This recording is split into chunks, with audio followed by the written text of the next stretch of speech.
Atma Namaste. Happy Wesak. The Wesak festival is going to, has already actually started. Only thing is that the peak time of Wesak will be tomorrow at 9:01 in the morning. So let's start with divine blessings. To the Supreme God, Divine Father, Mother, Guru, Master, Chokuksui, Mahaguruji Meaning, all the great ones, Holy Gurus, Holy Masters, Saints, Archangels, Holy Angels, Spiritual Helpers, all divine helpers, invisible helpers, Lords of Karmas, Buddha Kwanin, Buddha Shakyamuni, Gautama Buddha, all the beings of light, our divine self and highest soul. We humbly invoke for your divine blessings, divine light, divine love, and divine power, for divine peace, divine grace, divine guidance, divine mercy, divine forgiveness, divine help, divine support, divine healing, physical healing and inner healing,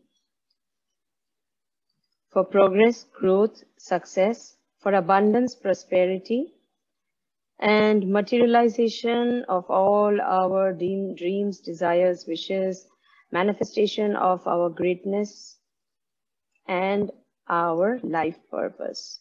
Thank you, God, for bringing us together. We are all spiritually one, spiritually one, spiritually one. Thank you very much for all the divine blessings and divine gifts that you have given to us, God, for this gift of life, gift of breathing, gift of seeing, gift of hearing, gift of touching, gift of speaking, gift of safety, security, good health, wholesome life, with the gift of family, with the gift of home, with the gift of all the prosperity, abundance, all the comforts and luxuries that we have. Thank you for everything that you have given to us, our Lord. We humbly invoke for your divine blessings, divine light, divine love, power. Thank you for materializing our wishes, dreams, and desires. For this Wesak, make a wish.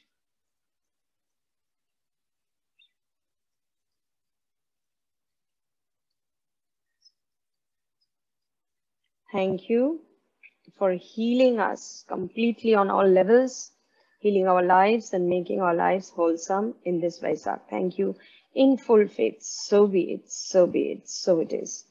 Om, Amen, Amin, Tathastu. So it is. We'll chant Om.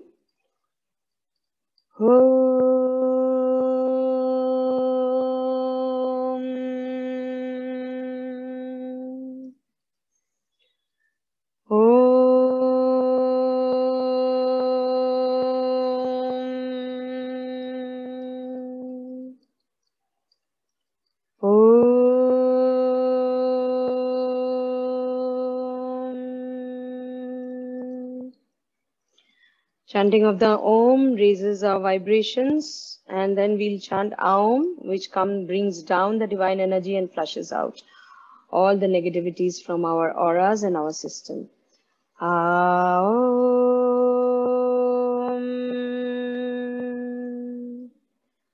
Aum. Aum.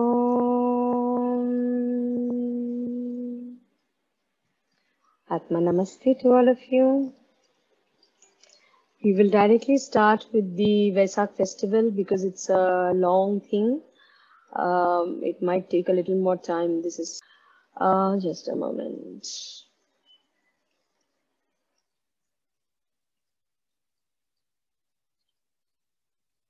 Okay. So today morning only I created the slides.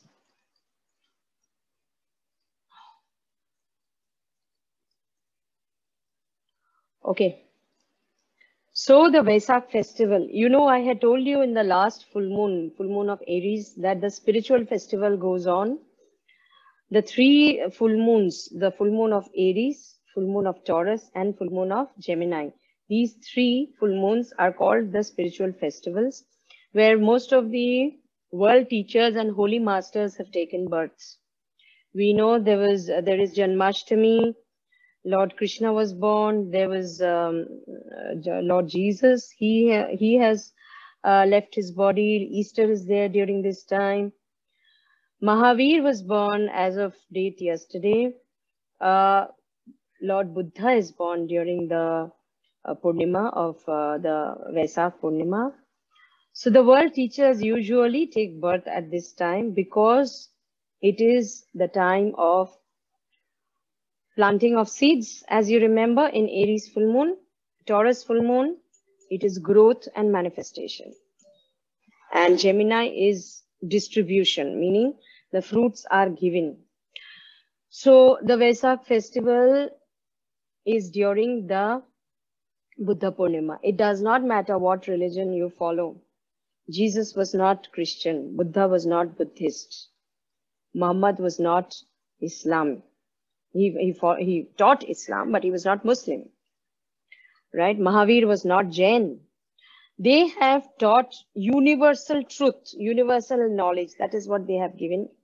Those who follow their teachings, call them under their name. That is what religion is. Otherwise, they have taught universal teachings, world teachings. So, whether you are Christian, whether you are Muslim, whether you are Jain, Hindu, following the world teachings is always beneficial and helpful. So, if you remember when Gautam Buddha's mother, her name was Queen Mahamaya. She saw a dream that a white elephant she saw this dream of the white elephant, and she didn't know what it meant. And when she gave birth to a baby boy, and she had a very, very divine feeling, a very wholesome feeling throughout her pregnancy.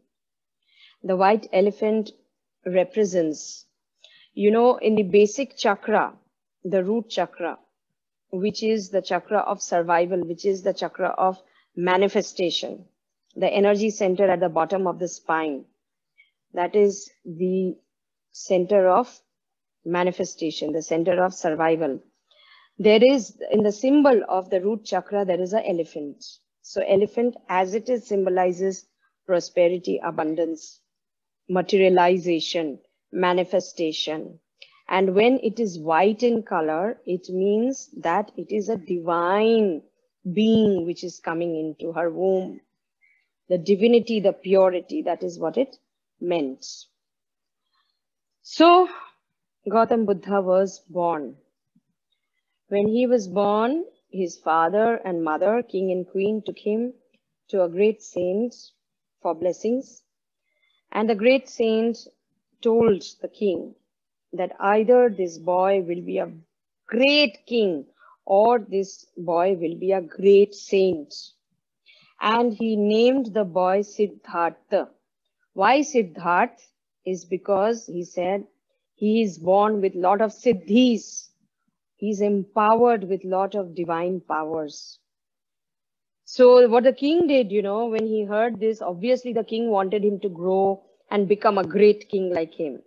So in spite of he being so pure, divine, and in spite of knowing that he has divine powers, the king grew him up with lot of luxury, with lot of, grandeur, giving him all whatever the best any king could offer to keep him away from anything which would take him towards sainthood. So he kept him into materialistic life enormously. Okay. So he grew up with lot of, happiness, peace, joy, with grandeur, with luxuries, with, lot of men, women taking care of him, getting the best as a prince could.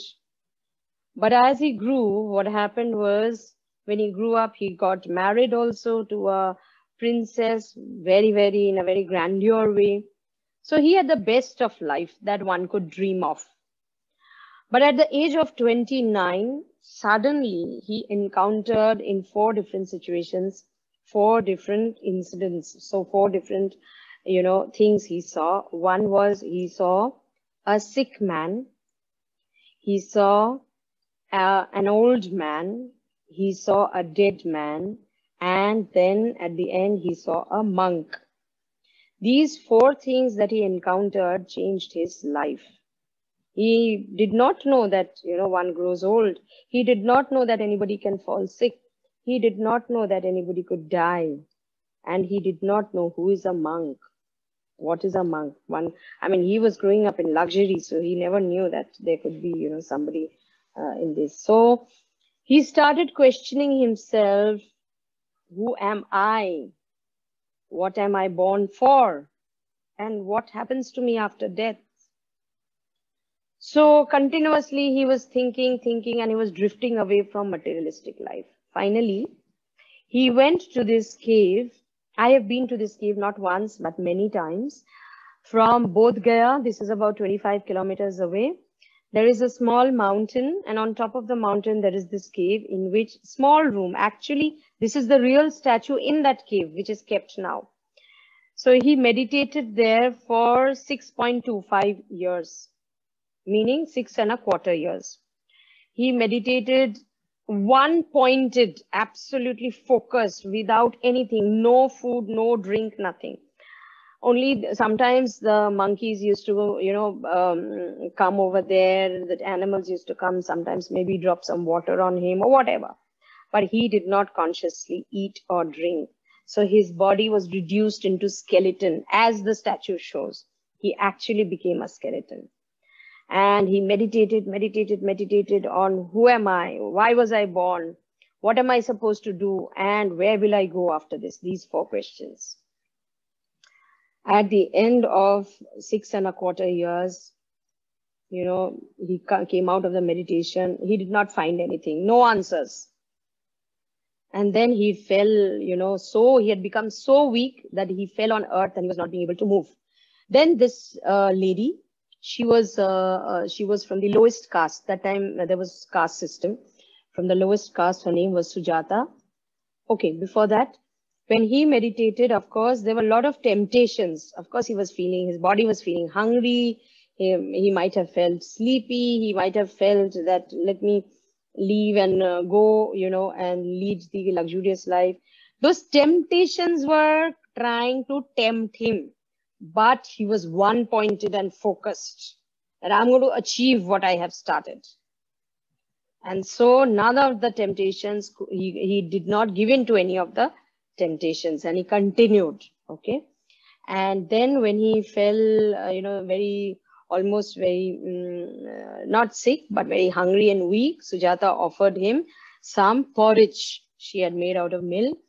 He had that porridge, and when he had that porridge, he realized that my body needs to live. I need to be, he was being pulled by the spiritual world, but he realized that since I'm on Mother Earth is matter. Matter is materialistic life. So I have to also connect to matter. I cannot only be pulled into the spiritual world without any materialistic life. So I have to eat. I have to be healthy. Only then I can continue. So he ate and he got rooted and connected and anchored to Mother Earth, meaning, he was flying when you meditate, or, when a person is very happy, you're flying in air. Oh, I can do anything. I can do everything. You forget what is reality. Reality is on earth. What are you supposed to do? What is practical? That is what happened. He became realistic that time, that I have to be on earth. I have to have the worldly, whatever I need to take care. And then I will continue with my meditation. So then he, these are again those temptations which came again when he started meditating. So what happened was, when he had that porridge, by that time, he had 5 disciples who were following him these 6 years. seen, not maybe they were not there for the entire 6 years, we do not know. But there were five disciples who were really, really, following him. But the moment he ate, they left him. They said, oh, he is also a common man. He is also an ordinary man. We thought that he can do miraculous things. He's not eating, so he's actually maybe God or God's representative. But he's also an ordinary man. He also needs to give in to worldly, needs. So they left. Symbolic meaning of these five disciples who left him were the five senses. The five senses of, just like in Mahabharata, that there are temptations and there are the five senses. These are the five senses, the negative aspects of the five senses. Those are the things that left his life. So he became grounded at the same time. He kept his spiritual connection, spiritual God's connection. Spiritual connection is connecting to the supreme power. He kept that. But the five senses, whatever they were tempting him, he left those temptations. Okay. Then he sat under the Bodhi tree and he meditated for 49 days. After meditating for 49 days, he was illuminated. During that time, if you have been to Bodh Gaya, the Bodhi tree is there, and I go there every year almost, and I stay next to the Bodhi temple, and regularly I meditate there. There is a small, now it is a tank. Earlier it was like a small pond, and he was meditating, and it rained for those 49 days. And what happened? That is what people say. That is what there is in the mythology, that there was a snake which came coiled at the bottom as the water was rising, gave him a cushion as if to sit, and that the fang of the, snake guarded him from the rain. So in that tank, you will actually see a coiled, there is the statue of a coiled snake with Buddha sitting and guarding. So the fountain, when they start the fountain water falls everywhere, but it guards the Buddha statue. So this 49 days of meditation reminds you, I'm actually, pointing this out to the Arhatics who are attending the session. So the 49 days represent the 49 layers of the Kundalini, and the snake represents the Kundalini energy. So you know that the Kundalini energy represents ultimate manifestation, ultimate magnifying your potential. And the lotus on which he is sitting represents purity. A lotus grows out of mud. So the mud is all the dark, temptations that are there, the lower nature that we have, the lower emotions that we have, the lower, emotions that try to pull us down, greed, lust, etc., etc. When you grow out of all those and still you bloom towards purity, towards divinity, then it is represented by a lotus. That's why a lotus is very, very pure. No matter how much the mud tries to pull it down, it will bloom towards the sun. The sun represents supreme divine. The sun represents the pure energy and light of God. So you are tempted to go towards God, to be connected to God, no matter how many lower emotions or lower nature tries to pull you down. Okay, then during these 49 days, there were 4, monks who came and sat and followed, just meditated with him, tried to connect to him. When he finished meditation and he was illuminated, when he opened his eyes and he was fully illuminated. In fact, at this point, let me tell you, he was not an ordinary person. He was already a bodhisattva. A bodhisattva is an enlightened being. A bodhisattva in the great white brotherhood. Let me just refer to those who do not know. There are 5 kingdoms: the mineral kingdom, then the plant kingdom, animal kingdom, human kingdom, and then comes the spiritual kingdom. So initially, we all were born in the mineral kingdom. We evolved and we became plants. We became animals. We became humans. When we fully purify ourselves and we are free of all karmas, then we evolve into the spiritual kingdom. Then we do not take birth in a physical body, but we are an energy being. In that spiritual kingdom also there are layers or levels of growth. So each level is called initiates, first initiate, second initiate, third initiate, like this. The highest is eighth initiate as of now.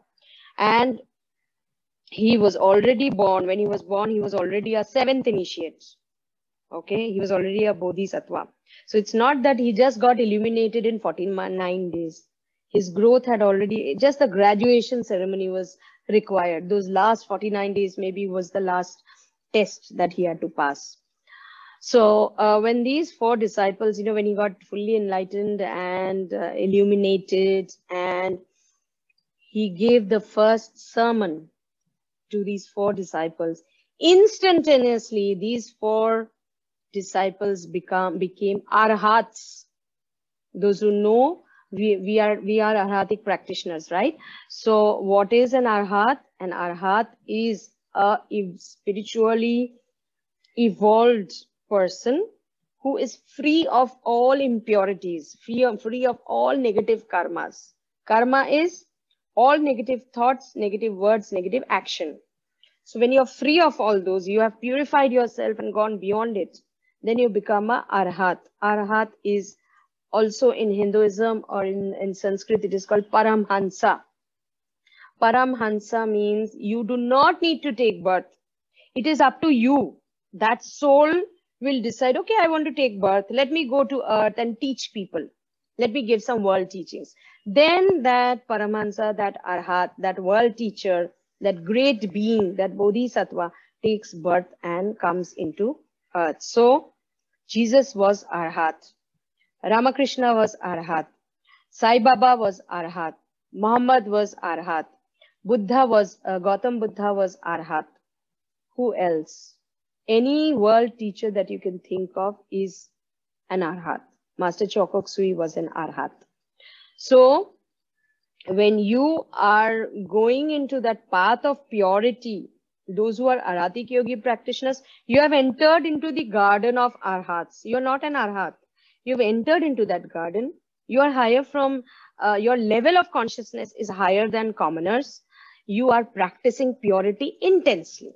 So these four disciples, when they heard the sermon, instantly they became Arhats. Okay.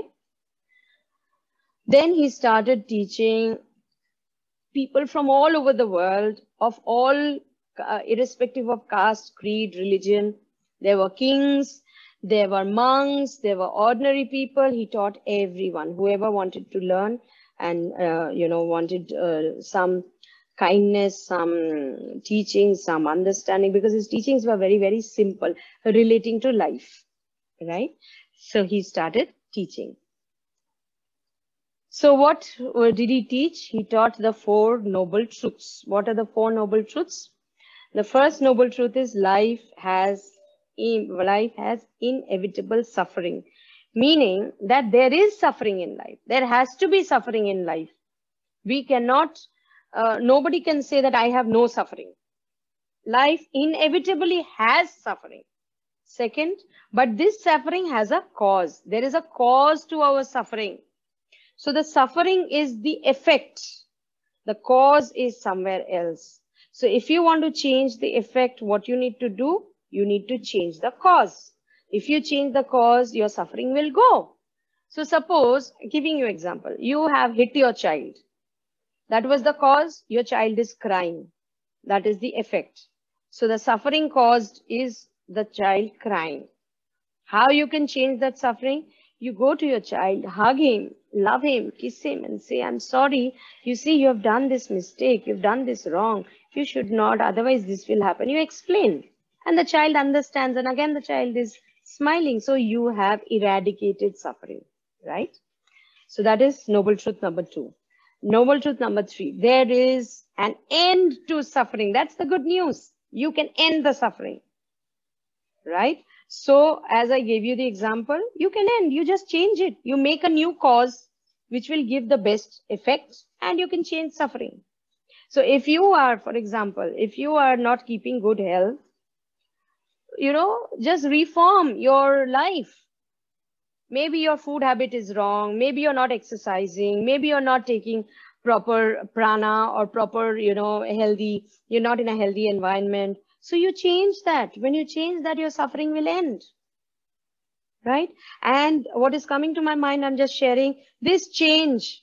When you decide to change this, what energies are you using? We are energy healers. We deal with energies. We talk everything in terms of quantum physics, in terms of energy. So you are using the Shiva energy. The Shiva energy is reconstruction. You are breaking the old, creating the new. So when you change the, cause and create new cause, which gives new effects, your suffering goes.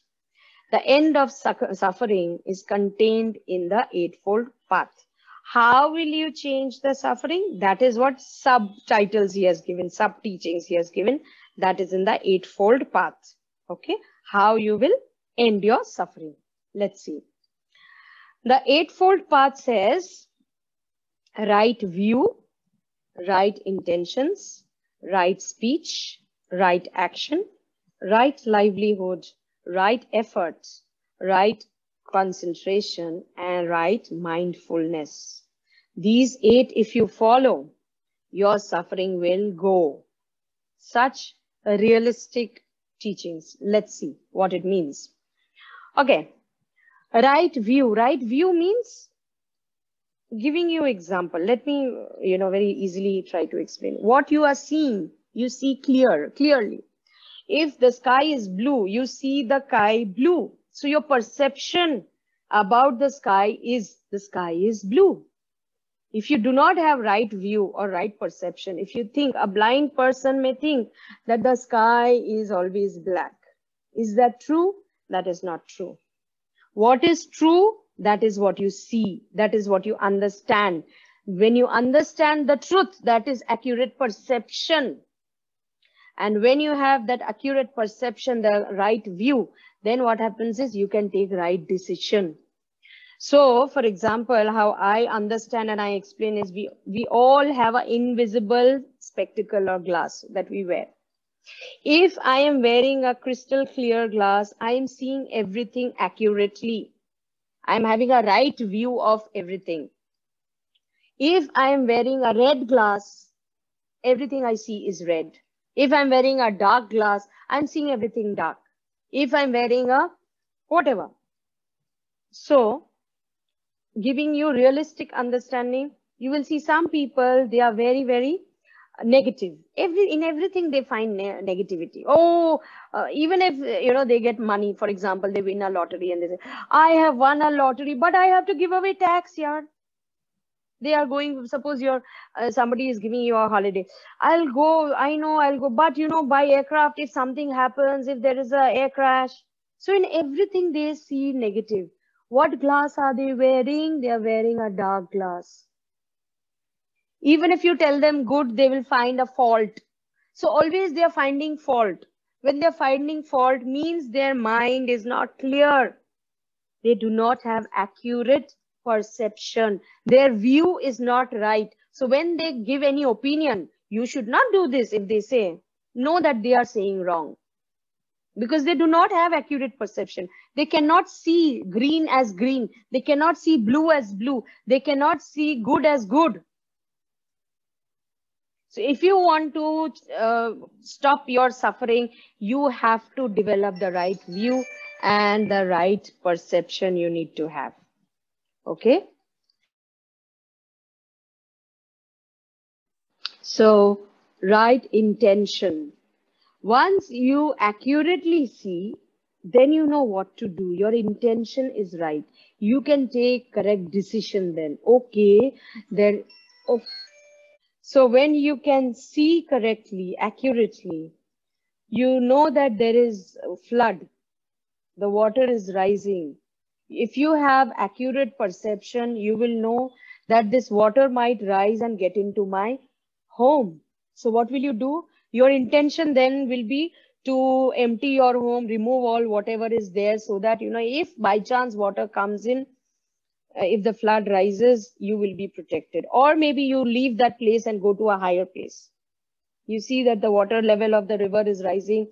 You live by the bank of the river, you go to a high. This is when you have the right view, the right accurate perception, then the right intention, you can take the correct decision, right? When you take the right decision, what you say, what you express will be accurate. So expression does not mean only, speech doesn't mean only saying words verbally. As per psychology, communication, 70% of communication is non-verbal, 30% is verbal communication. So speech here means whatever you are expressing, you take the right action, you do what is supposed to be. When you take the right action, when you do what you're supposed to do, it is expressing correctly. Okay, the water is rising, you are staying on the bank of the river, you take all your stuff, you tell your children, come, let's go higher up in the mountain. You have used right speech and you have taken right action. So when you're doing this, then what happens is you're suffering.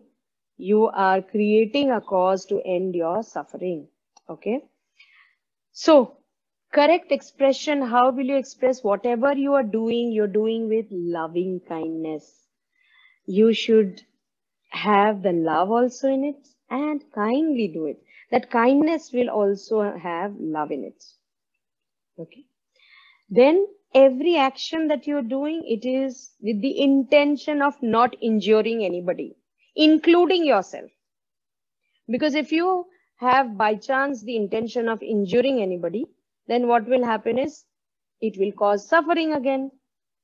For example, if I'm criticizing somebody, if I'm feeling envious and jealous about somebody, somebody is doing something good, but I am suffering from maybe, oh, she is growing, she is getting popularity. I am going through envy and jealousy. And so I start finding fault and I try to humiliate her in front of others. I put my own opinions and I put my own, for example, comments that why are you doing? You should not do this. This is not right. What am I doing? I am creating injury. Maybe emotional injury, maybe mental injury, maybe verbal injury, maybe physical injury. I am creating then again cause for suffering. So I need to express accurately, correctly. Then comes generosity. Anything I give and do, I do it generously with a very big heart, open heart. So if I am giving love, generously I'm giving love. If I'm giving happiness, peace, joy, mercy, forgiveness, generously I'm forgiving people. When I'm giving money, food, help, support, generously I'm giving. If I'm doing this, I am creating the causes which will not only stop suffering, but it will create the cause of peace, happiness, abundance, prosperity, whatever. So this is what is generosity, non-stealing. Stealing means whatever that does not belong to me, I will not take. Whether it is a materialistic thing, whether it is, I'm stealing somebody's love. For example, I'm having an affair with a married man, for example. Now, what am I doing? I'm stealing the love that was due to his wife. He was supposed to give it to his wife. I'm stealing that love and he's giving that love to me, or that attention to me. Sometimes we do something attention seeking to steal the attention of people. I am stealing, emotional stealing. When maybe under me there is a whole team working and my team has really done the project fabulously well, and for that project my company has got a huge profit. So the management comes and gives me promotion. I do not for a moment express that, the credit goes to my team. I was leading them, no doubt, but the ultimate work my team has done. So I did not give them the credit, and I take the promotion and I get the benefits, everything. I don't express. What have I done? I have done intellectual stealing. I have done stealing of credit. As per the law of karma, whatever I do, it will come back to me many, many times. So I've created a cause of stealing. The suffering that will come is When I am supposed to get credit for something really I do, God will not give me the credit many, many times. So to end suffering, I need to embrace loving kindness, non-injury, generosity, and non-stealing. Now, what Buddha says is it does not matter. Even our teacher, because he used to follow the teachings of Lord Christ and Lord Buddha a lot, it does not matter who is right or who is wrong. If somebody has, been rude to you, your reaction is also you become rude. Somebody has hurt you, harmed you. Your reaction is you also hurt him or harm him. Then you are again creating a cause for suffering. So it does not matter who is right or who is wrong. What matters is doing the right thing. What is the right thing to do? Okay, that person has done something. But am I also going to do a dog barks? Am I also going to bark at the dog? If I don't bark at the dog, then why should I bark at another human being? If a newborn baby crying so many times for food, as a mother, I'm feeding the baby without any, irritation, then why should I be irritated, when they are other human beings, which is not maybe my own baby, right? So what is important is doing the right thing. When you do what is right, you stop causing the causes of suffering. That will stop suffering, future suffering in your life. Next. Right livelihood. Here you see Buddha, Shakyamuni Buddha, first 6.25 years when he was meditating, he was one pointed focused, but he had gone into excessiveness, disbalance, only into spirituality, avoiding the worldly life, no eating, no sleeping, no drinking. So there was imbalance in his life. Because there was imbalance, the result was zero.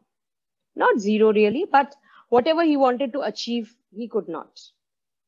So we know that yin and yang, as per Chinese. What is yin and yang? Yin and yang means I will not do wrong so that wrong doesn't come to me or wrong doesn't happen to me, so that I don't get wrong results. And I will do good so that good comes back to me. That will balance my life. I will reduce the negatives from my life. I will enhance the positives in my life. When I'm doing that, then that will bring a balance. So when he ate and drank and he again started taking care of his body, then there was balance. Then he achieved illumination.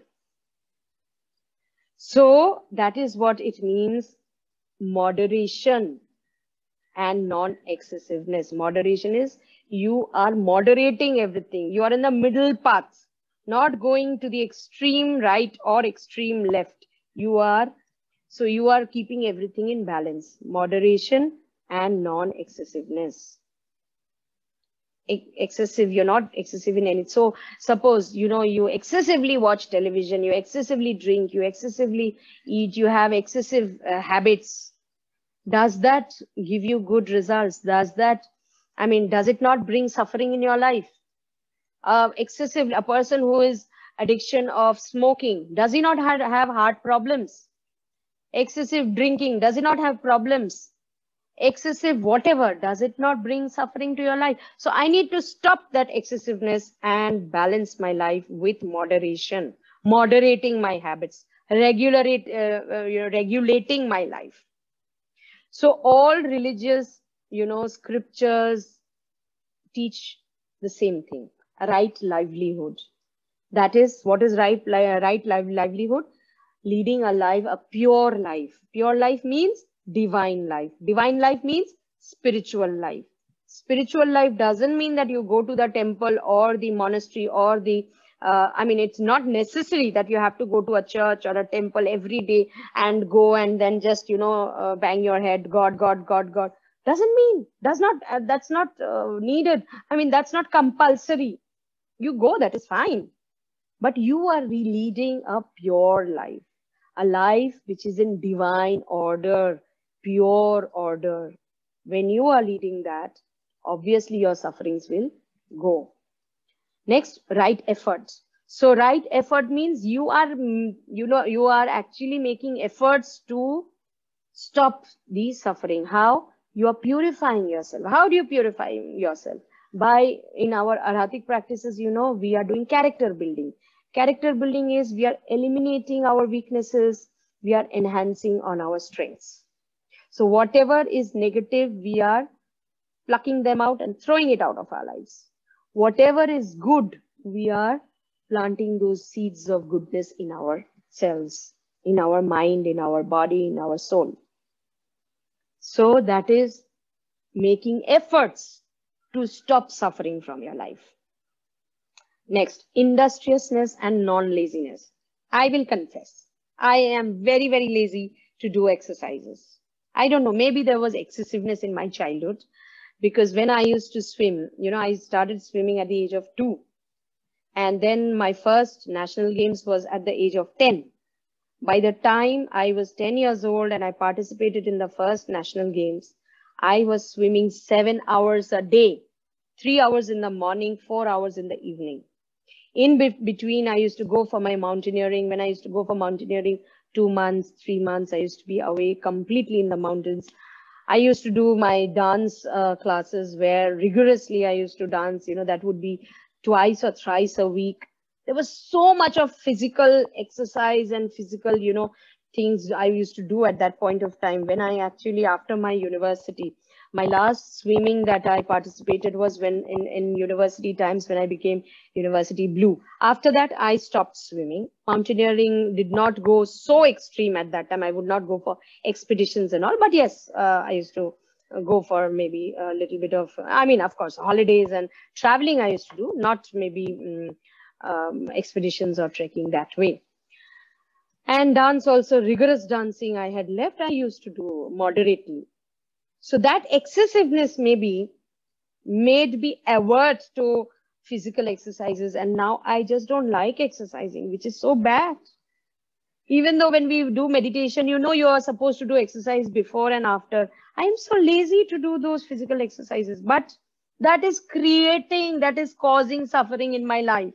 Look at me, I put on weight. So it is causing suffering. So we need to be industrious, hardworking. Industrious means hardworking. Eliminating laziness. If you are lazy, okay, I will work tomorrow. Tomorrow I will earn, then I will eat. So today let me not work, let me not eat, let me just sleep. Will your body not be hungry? Will your body not suffer? So it is important to be industrious and eliminate laziness. So eliminating vices, all the negatives that we have. You have to be introspective. You have to see within. Forget looking at what other people are doing. Forget finding faults in others. See yourself, what is there within you. Is it right or wrong? If you find there are little, rotten seeds within, if you see weeds growing inside, your character weeds, pluck out those weeds and throw them out. Plant good seeds. Develop yourself to becoming a charismatic, pure, beautiful human being who will be so attractive that, you will attract people in your life who will come to, be with you, like you, want to be close to you, will feel you're so positive, will always, come for support and help. And you'll feel so great that you are being able to cater, to serve to so many people. That is what the aim should be. Your sufferings will go. When you look at the sufferings of others, when you try to help people who are suffering, you will see, I guarantee this, you will see your sufferings will disappear from your life. You will have no suffering in your life. When you indulge in, eliminating the suffering of others, you will have no suffering in your life. Okay. Next, mindfulness. This is actually a very deep subject, deep topic, but I'm just lying on the surface so that in little time I can just explain this. Mindfulness is blissfulness. Now, when you have purified, there in a bowl there is poison. Half it is filled with poison. You want to pour, nectar into it. So before pouring nectar, what will you do? You will first throw out, that poison, wash and clean, and then pour the nectar. So mindfulness is meditating, bringing down God's energies, divine energies, spiritual energies, filling your whole life with that. After you have purified yourself, filling it up with that beautiful energy, your energy will be divine. When the darkness from inside is out and you're filling it up with the light of God, you will be a glowing bulb, a glowing candle, a glowing lamp, giving light to everyone, right? So then you meditate. Then you have Sharanagati. Sharanagati you need to have always, actually. But you can practice it more intensely because you do not have any suffering, pain in your mind, no jealousy, no envy, no greed, no lust, whatever. So all the more you're able to devote your attention towards divinity, towards God, towards the teachers, the world teachers who are teaching whatever they are teaching, towards the Guru, having Sharanagati, having devotion, having reverence. Then your attention focuses into all that is good. You do not have to pay your attention then, oh, I have this bad in me, pluck it out and throw. Oh, I have this dark over here, throw it out. Oh, those are already gone. So then you can only focus on what is beautiful, what is good, what is right. You can meditate, you can feel blissful, ecstatic, and be completely blissful, right? Embracing all your virtues, all the goodness in life, embrace those. You will feel good. It will change your life. With good ethics, good morals. See, when you see yourself in a mirror and you see there are dark spots, you don't wipe the mirror. You wipe your face. So what you want, the image that you want, the reflection in your life, whatever you want, to change the reflection, you have to change internally, not externally. Changing others will not change your life. You have to change. You have to remove those darknesses from yourself. Then only the reflection will come beautiful, bright, nice. The image will be perfect. Right? Last is concentration. So then when you have got everything, the goodness has come, then you are one pointed. What you want to achieve, if you're focusing all your energies like a laser beam, it will cut through steel, iron, rocks, whatever, mountains, it can cut through everything. Then you have to be completely focused. In India, one problem with us is we create many things beautiful, but always we cannot maintain them beautifully. So, for example, the metro railway in Calcutta, so beautifully it was created, the first metro in India, blah, blah, blah. You see the condition of metro compared to the metro in Delhi, because Delhi metro is taking care of 15 years contract with the Koreans. They are taking care. Maintenance of the metro in Calcutta, it is not as it was earlier. What we start with a lot of zeal, we start, but you have to constantly, your focus, your target should be always there. You have to maintain it well. So here the maintenance concentration means the good seeds that you were planting so that your suffering goes, you have to keep on planting good seeds. The weeds and bushes that you were plucking out from your life and throwing away, the cactus that you were plucking out, you have to continue doing that. Then only your suffering will go forever. You can't just say that today I will do it, tomorrow I will not. Rest of my life I don't want to remove all the negatives. Then again you will be engulfed with suffering, right? So not only purify, but maintain the pure life. Maintain pure thoughts, maintain pure words, maintain pure action. The same thing is written in the Bible, in Gita and in Quran. Sorry, Gita spelling. Yeah, okay. So you have to maintain, same thing is written. Buddha has framed this structure. Bible, Christ has, Jesus has given a different structure. Quran has given, but it says the same thing. So it is the life lessons taught by the world teachers. This is basically what Wesak is, what he has taught. So they say the dharma wheel. The dharma wheel means when a wheel should always run. Then only it will be in motion. So if you want your life to continue without sufferings, you have to continue to follow all these eightfold paths. This eightfold path, if you continue, the wheel runs, keep running, then you will see there will be no suffering in your life. And then Buddha continued teaching, and finally he left his body.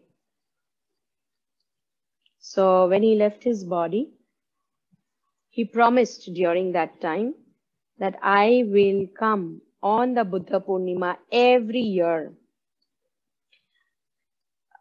for 8 minutes.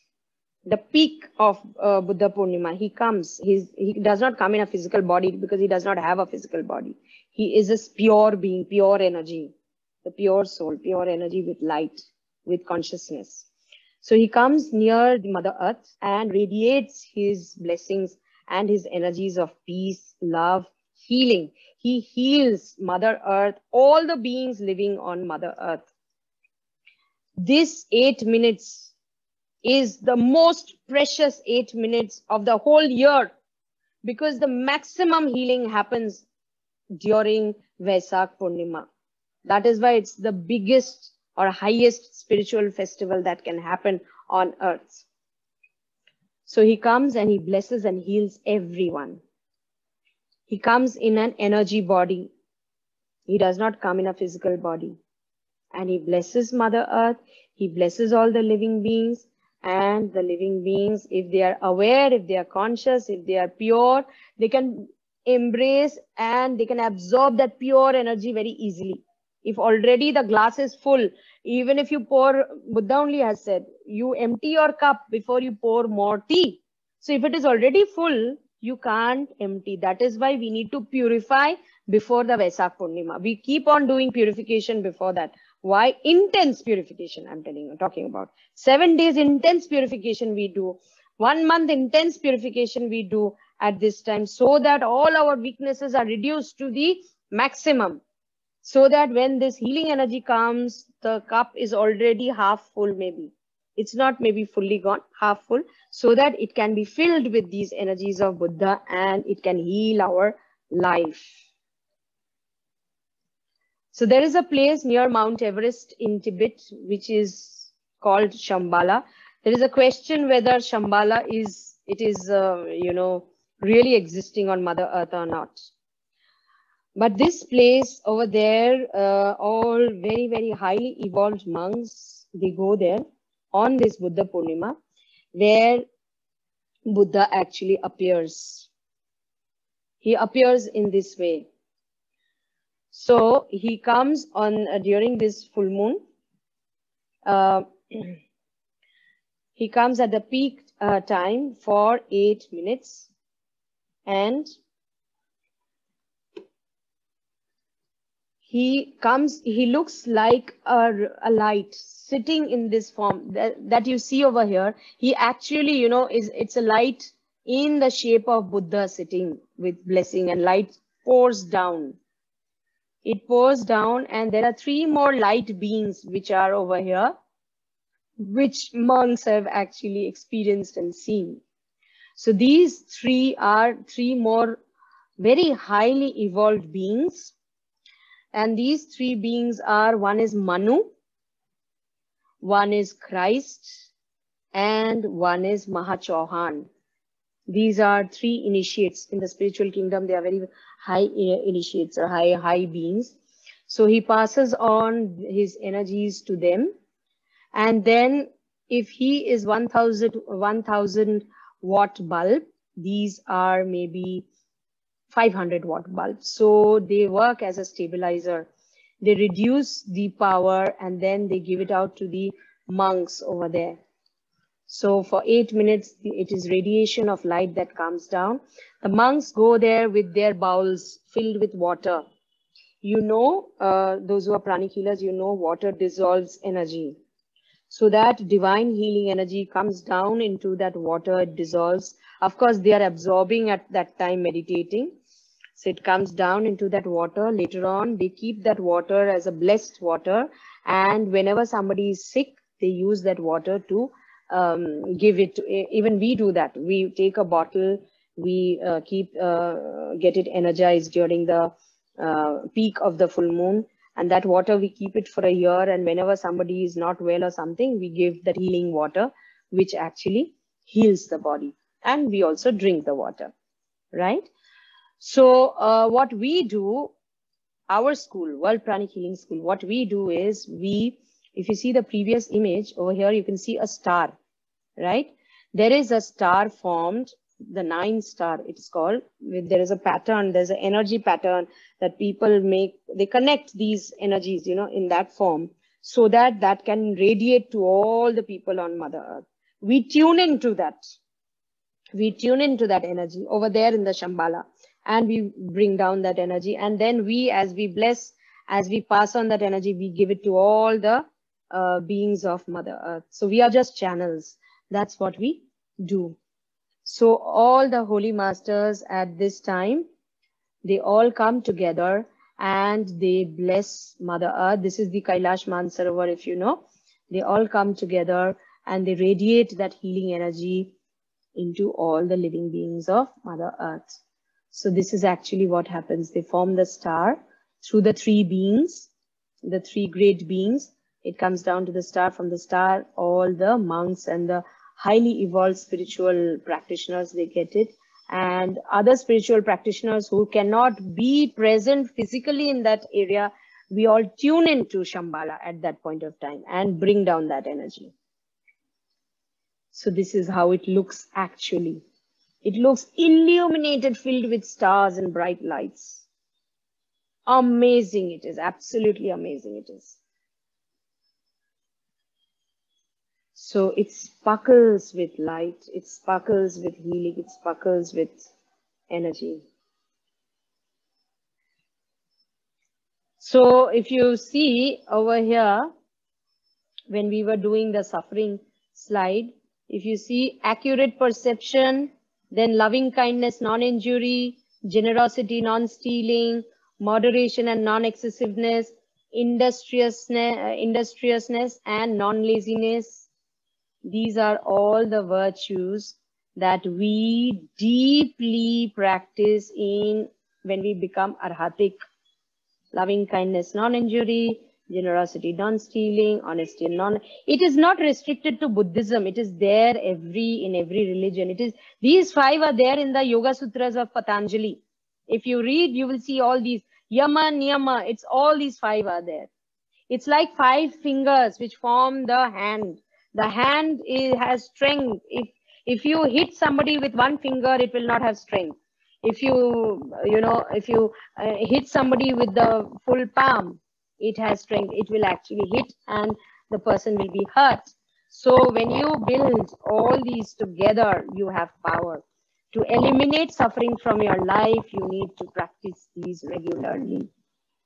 Okay, so this is the full moon of Taurus. Taurus, you know, is the bull, right? So in this full moon, what energies come down is the energies of progress, growth, and manifestation.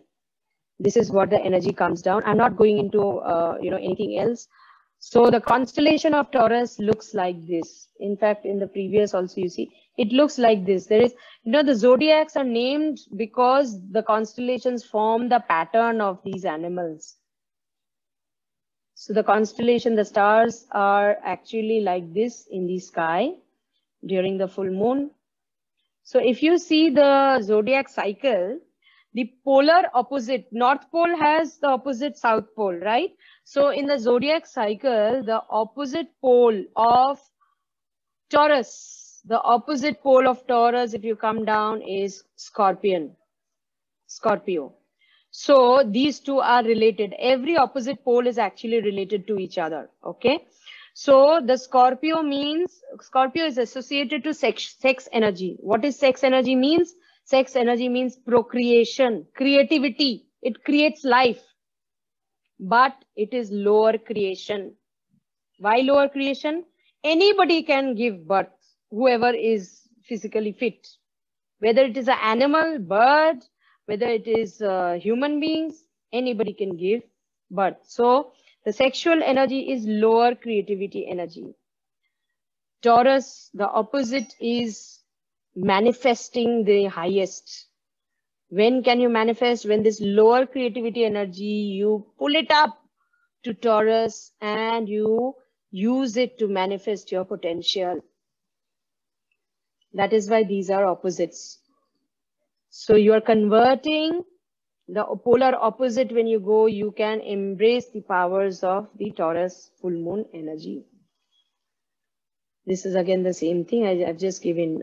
For example, Pisces, the opposite pole is Virgo. So I'm not going into zodiacs now. So the element, the symbol is bull. The ruling planet is Venus. Venus, you know, is associated to love, manifestation. It is the second house. So if you see the chart, horoscopic chart, it is the second house. That is the Taurus is in the second house. The element is earth. The mode is fixed. Fixed mode means, see, it is actually it is like a rectangle or square. The four elements that we are made of: fire, earth, air, water. We are made of these four elements. All these four elements are there in our body. We have water, we have liquid, we have solid, we have these four elements combine us. And the key word of Taurus is possess. Possess means, what do you possess? You possess matter. From matter comes materialistic or material. From matter comes manifestation. So this is the energy that comes down during Taurus full moon. You have the preserving, protective, your Taurus is the energy of preservation, perseverance, protective, patient, earthly. Taurus gifts of the world that admirable strength of character. Now I will tell you one thing. See, he was named Siddhartha because he had a lot of siddhis. His name later on became Gautama. Gautama comes from Gau. Gau means guy. Guy means cow or bull, which means Taurus. Right? So that is about the Wesak, and that is about the Taurus full moon. Let us quickly do a little meditation. And in that meditation, let us absorb, just visualize that whatever your dreams, desires, wishes are, you manifest that during this meditation. So what we will do is, there's a 3-minute which Master has done. We will do that, okay? So that we don't take a lot of time because we are already late by time. Just a moment.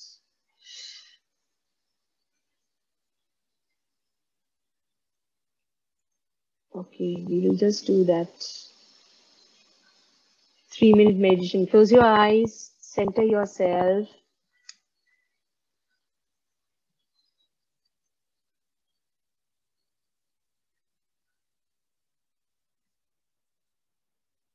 Follow Master's words. This is Master Chua Kok Sui. Let us invoke for divine blessings to the Supreme God. We thank you for your divine guidance, divine help, and protection. Recall a happy event. Re-experience the exquisite feelings of sweetness, of tenderness, and of love. You are smiling. Recall another happy event. Smile at your crown center. We are going to bless the earth with loving kindness. Raise your hands at about chest level with your palms facing outward. Imagine there's a small earth in front of you. Be aware of your heart and your crown simultaneously. From the heart of God, let every person, every being be blessed with divine love, with inner healing, with inner beauty, with divine bliss, and divine oneness with all. Gently put your hands down. Imagine a golden flame on your crown.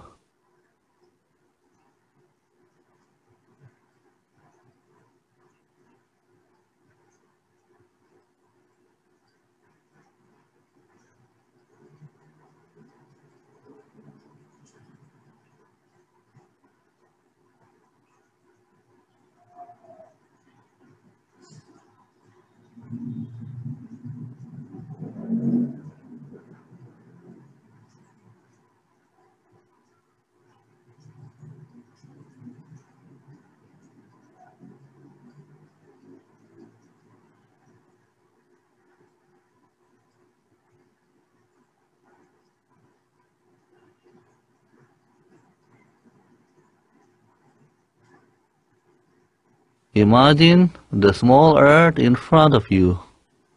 Bless the earth. Let there be peace, harmony, progress, spirituality, and prosperity to all. To the Supreme God, we thank you for these great, great blessings. We will do the great invocation also because that's the world prayer.